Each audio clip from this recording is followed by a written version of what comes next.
अस्सलाम वालेकुम। मैं एज ए कोविड सर्वाइवर पिछले 1 महीने से अपने पीछे काम कर रहा हूँ।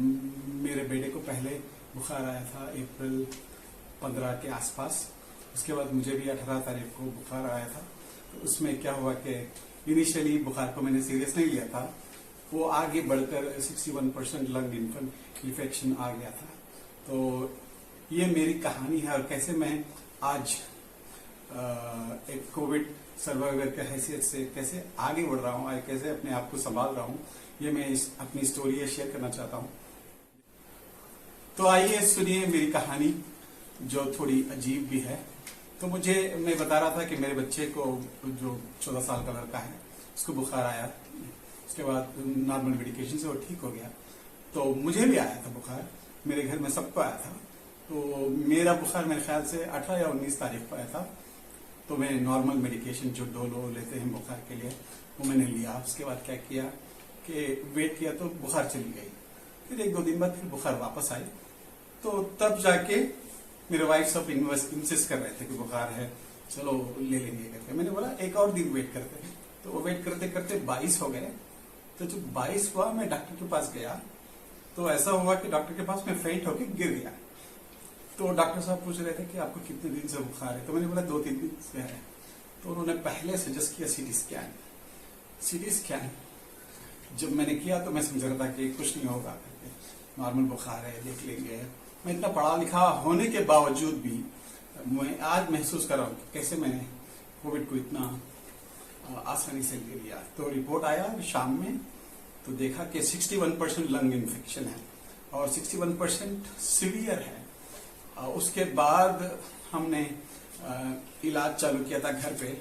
एक डॉक्टर जो रेगुलर डॉक्टर हैं, बने बड़े आके मेरे घर पे इलाज कर रहे थे। तो उनका 5 डे का कोर्स था। तो 4-5 दिन मैंने कोर्स लिया था। नॉर्मल रेगुलर था, हर सब कुछ नॉर्मल था। तो मैंने क्या किया, बैठ के मेरे पार्टनर्स और दोस्तों को स्टार्ट मैसेजिंग कि आई एम कोविड पॉजिटिव करके। द मोमेंट मेरे पार्टनर ने और जो पार्टनर्स और दोस्त हैं, उन्होंने देखा कि मैं 61% इन्फेक्टेड हूं।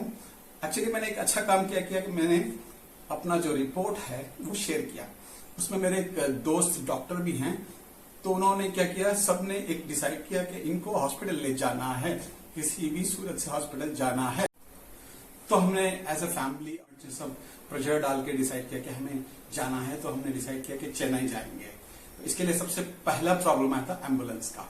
घंटों कॉल करने के बाद भी एम्बुलेंस मिल नहीं रहा था। आई थिंक आज भी यही हालत है, जब हम दूसरों को हेल्प करते हैं तो एम्बुलेंस नहीं मिलता है। और दूसरा सबसे बड़ा प्रॉब्लम, एक हॉस्पिटल में बेड फाइंड आउट करना। क्योंकि ये ऐसा है कि जैसे हॉस्पिटल से बेड्स हैं मगर पेशेंट्स बहुत ज्यादा हैं। जैसे कि आपने घर पे 10 मेहमानों का खाना खिलाया, 50 लोग आ गए, तो कैसे सर्व करेंगे। तो मेरे फैमिली वाले, मेरे पार्टनर्स ने सब 200-300 कॉल किए। तो फाइनली हमें एक नॉन आईसीयू हॉस्पिटल मिला चेन्नई में। तो एम्बुलेंस मिला और रात में निकल गए चेन्नई को। तो सुबह होते होते हम चेन्नई पहुंच गए और मैं हॉस्पिटल में एक नॉर्मल वार्ड में विथ ऑक्सीजन एडमिट हो गया। तो उसके बाद मेरे जो डॉक्टर थे वो बोल रहे थे कि बिना आईसीयू के ऐसे हॉस्पिटल में रहना मेरे कंडीशन के लिए थोड़ा रिस्क है। तो उन्होंने फिर शुरू किया अपना हंट, एक अच्छा हॉस्पिटल जहां पे आईसीयू फैसिलिटीज हो। तो उसके लिए जद्दोजहद करने के बाद ऐसा हुआ कि एक हॉस्पिटल मिला। वो हॉस्पिटल मिलने के लिए मेरे पार्टनर्स और दोस्तों ने इतना सारा प्रेशर डाला, क्योंकि एक हॉस्पिटल में बेड अवेलेबिलिटी एक बहुत बड़ी चीज है। तो बेसिकली हमने हॉस्पिटल पहुंच के हॉस्पिटल के बाहर एम्बुलेंस 3 घंटे खड़ी रही। आपको पता होगा क्योंकि पेशेंट्स फ्लडेड थे हॉस्पिटल में, बहुत ज्यादा थे। अब मैं इतना नहीं बता सकता। मेरे भाई जाकर रिसेप्शन में बैठने के लिए भी जगह नहीं है। 3 घंटे खड़े रहे सिर्फ एडमिशन प्रोसेस के लिए। इतने सवाल, इतने क्वेश्चंस, इतने एंटायर फॉर्म फिलिंग एक्सपीरियंस जो कहते हैं, बहुत ही बुरा था। आई मीन वो घिगा रहे थे, मेरा भाई पेशेंट है, आप एडमिशन डाल लीजिए, जितने सवाल पूछना है पूछिए। मगर वो कोई सुन नहीं रहा था। उनके लिए हजारों के पेशेंट्स थे, तो ये सब मामूल था। तो हुआ ये कि मुझे आईसीयू में डाला गया। आईसीयू में मुझे 3 दिन रखा गया था।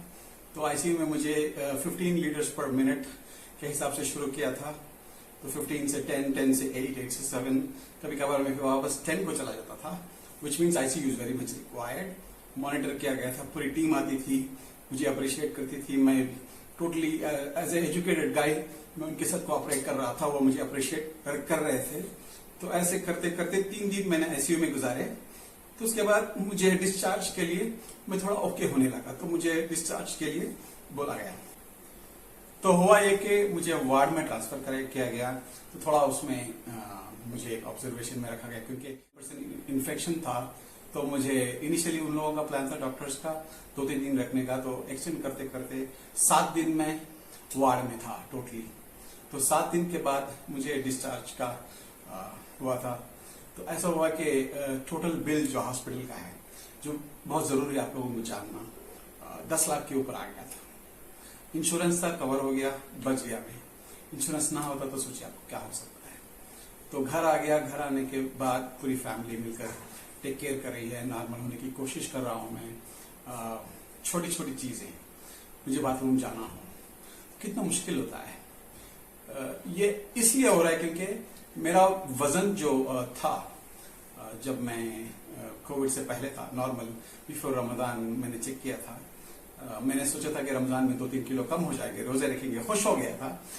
तो मेरे वेट 85 से 74 आ गया, टोटली लाइक 11 किलो लॉस किया है मैंने 2 वीक्स, मैक्स 3 वीक्स में, 3 to 4 वीक्स में, which is a huge hit.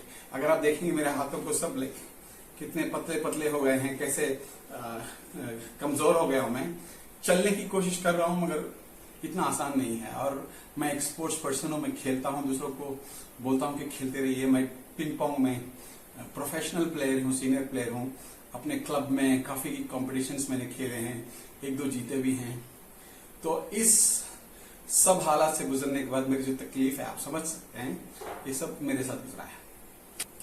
वैसे मेरा ब्लड ग्रुप भी पॉजिटिव है।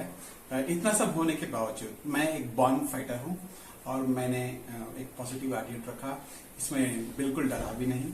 इसमें चांसेस थे कि मैं वापस भी नहीं आ सकता था, मगर मेरी फैमिली का सपोर्ट, मेरे दोस्त, जितने भी लोग मेरे साथ थे, शायद दुआएं कर रहे थे, मेरे साथ बातें कर रहे थे और मेरा सपोर्ट कर रहे थे। और मैं खुद भी अपने आप को एक नॉर्मल आदमी की तरह कोशिश कर रहा था कि नॉर्मल रहूं, ज्यादा ना सोचूं।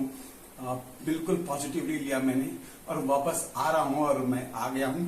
अभी मैं काम कर रहा हूं ऑफिस का, घर से, क्योंकि मेरा ज्यादा प्रेशर नहीं होता है, कॉल्स होते हैं, ज्यादा सुनना रहता है, थोड़ा कम बोलना रहता है।